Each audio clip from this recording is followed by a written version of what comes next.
मैंने खुद कभी किसी चीज पर विश्वास नहीं किया, इसलिए मैं तुमसे कैसे कहूं कि विश्वास करो।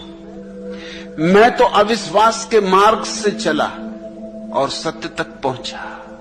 मैं तो तुम्हें भी उसी मार्ग पर निमंत्रण दे सकता हूं जो मेरा जाना माना है, जिससे चल के मैं आया हूं। मैं तो ये सोच ही नहीं सकता कि कोई भी बुद्धिमान व्यक्ति कैसे विश्वास कर सकता है। असंभव है मेरे लिए, कल्पना भी असंभव है। ईश्वर को तुमने देखा नहीं, कैसे मानोगे? और अगर मान लिया तो तुम बेईमान हो, और बेईमान आदमी कहीं धार्मिक होते? धार्मिक आदमी को कम से कम ईमानदार तो होना चाहिए। इतना भी ईमान नहीं है कि तुम कह सको कि मुझे पता नहीं। तुम कायर हो। लोग कहते हैं कि मानो, और ऐसे लोग जिनके हाथ में ताकत है, तुम ताकत के सामने झुकते हो। तुम सोचते हो तुम आस्तिक हो। तुम आस्तिक नहीं हो। तुम्हारे माँ बाप आस्तिक थे, उन्होंने तुम पे आस्तिकता थोप दी। वो भी आस्तिक नहीं थे, उनके माँ बाप उन पे थोप गए। ये बीमारियां पीढ़ी दर पीढ़ी चलती।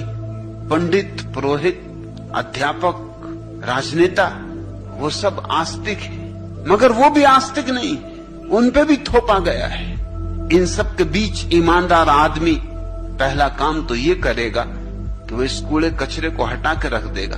वो कहेगा जो मैं नहीं जानता हूं उसे कैसे मान सकता हूं। धार्मिक व्यक्ति जिज्ञासु होगा, विश्वासी नहीं। और जिसने विश्वास कर लिया उसके जीवन में श्रद्धा कभी पैदा नहीं होगी, क्योंकि उसने झूठे सिक्के पे भरोसा कर लिया। तो असली सिक्के की खोज कौन करेगा, क्यों करेगा?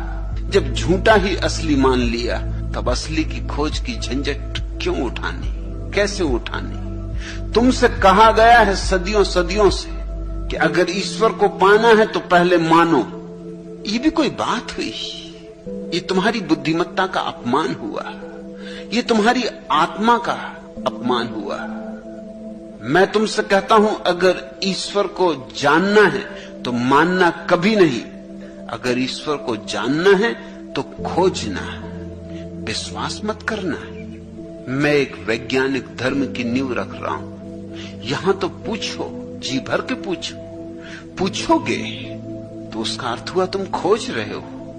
मैं तुम पर कुछ थोपना नहीं चाहता, इसलिए तुम्हारे प्रश्नों के विपरीत नहीं हूं। चाहता हूं तुम्हारे भीतर प्रश्नों को जगाऊं, सदियों सदियों से सोए पड़े प्रश्नों को उकसाऊं। सदियों सदियों से तुम्हारे भीतर प्रश्नों के अंगार विश्वास की राख में दब गए, उस राख को हटाऊं और अंगारों को फिर से हवा दूं।